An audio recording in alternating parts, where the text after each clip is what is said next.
Today, we're diving into a place of just overwhelming chaos. But it's also a place of incredible, almost unbelievable human resilience. Welcome to Bangladesh, where we're going to see how survival itself becomes a system built right out of chaos. To even begin to understand what's going on here, you have to start with this number. In the capital, Dhaka, there are 43,000 people packed into every single square kilometer. Just let that sink in. That is the most intense concentration of humanity anywhere on the planet, and it pretty much sets the stage for everything else. You know, navigating this reality, it isn't just about being physically tough. As this rickshaw driver, Hokan, tells us, it is a constant mental game. Survival here means you have to have a different kind of intelligence. It's this ability to always be thinking one step ahead. All right, so let's zoom right in on this human overload. Let's get down into the streets of Dhaka and see it all through Kokon's eyes. You'll see his daily life is really a perfect snapshot of the entire country's struggle. So this is Hokan's world. 5 hours a day, 7 days a week, he is pedaling a 90-kilogram rickshaw, that's almost 200 pounds, through a gridlock so intense it can last for hours. He never, ever gets a day off. And for all of that completely back-breaking work, what does he get? 3 euros a day. It's a number that just feels so small compared to the sheer effort it takes just to earn it. And you can just hear the exhaustion in his own words. He calls it the worst job in the world. He feels like it's work that isn't even fit for humans. And as unbelievably hard as his daily grind is, believe it or not, things are about to get even more intense on a huge national scale. Yeah, that daily chaos we just saw, it gets amplified massively during an annual pilgrimage that pushes the whole country right to its breaking point. We're talking about a journey of extremes that tests the limits of everything: the infrastructure, the people, their faith, all of it. It's called the Ijtima pilgrimage, and after the Hajj in Mecca, this is the largest Muslim gathering on earth. Every year, 6 million people try to get to Dhaka. It puts an absolutely impossible strain on a system that's already completely overwhelmed. So how did they get there? Well, for a lot of them, it's on a railway system that is honestly terrifying.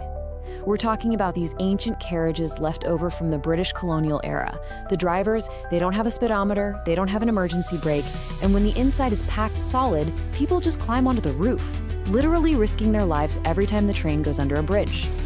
This quote, this gets right to the heart of the mindset you need to survive.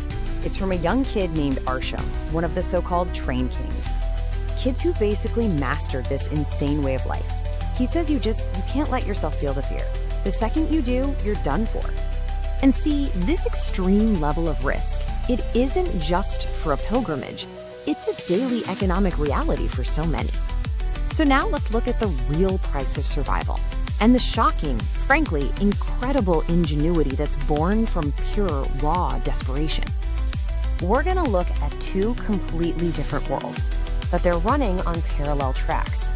In the city, you have men who literally hunt for gold in the sewers.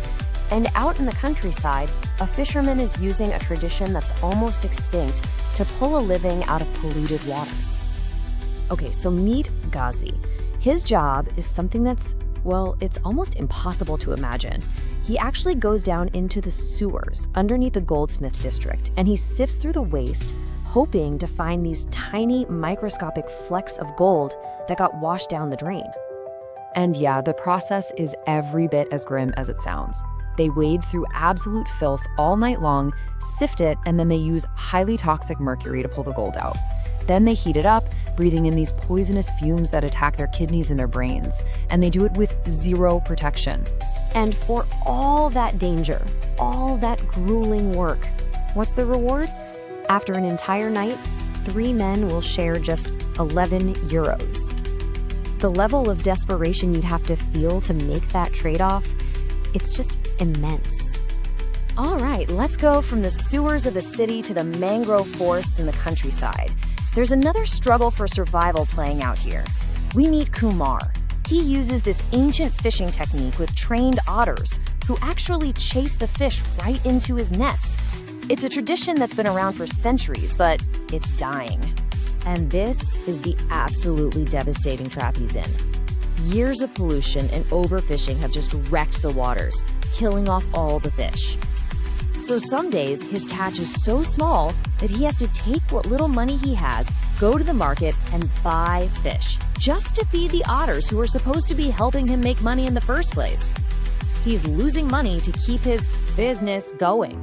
So after seeing all of this, the brutal work, the life and death risks, the tiny, tiny returns, you have to ask, why? I mean, why would anyone endure this? The answer, it turns out, is the one thing that cuts through all the chaos: hope. Hope for their children. Let's go back to Kokon, our rickshaw driver. His entire struggle, every single day, is laser-focused on one thing: saving enough money for his daughter's dowry.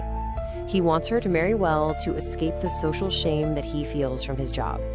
His suffering has an end date, and it's tied directly to her future. And Ghazi, the man in the sewers, his sacrifice is just as powerful. His wife says it so plainly: we are uncultured. They live through this hell so their kids can get an education, so their children can have the dignity and the respect that they never had. And you know what? It's working. Their son, he gets it. He understands the incredible gift he's been given. And he doesn't just dream about his own success. He dreams of paying them back, of taking them with him to a better life. When your life is defined by so much hardship, you don't find meaning in your own comfort or your own achievements. You find it in sacrifice. Sacrifice for the next generation. Enduring this impossible existence, all for your kids, that is what gives their lives purpose. Which really just leaves us with one final thought to chew on. In a system that seems totally defined by chaos, where every single force seems designed to crush your spirit, maybe the greatest act of resilience, the most powerful thing you can do, is simply refuse to lose hope.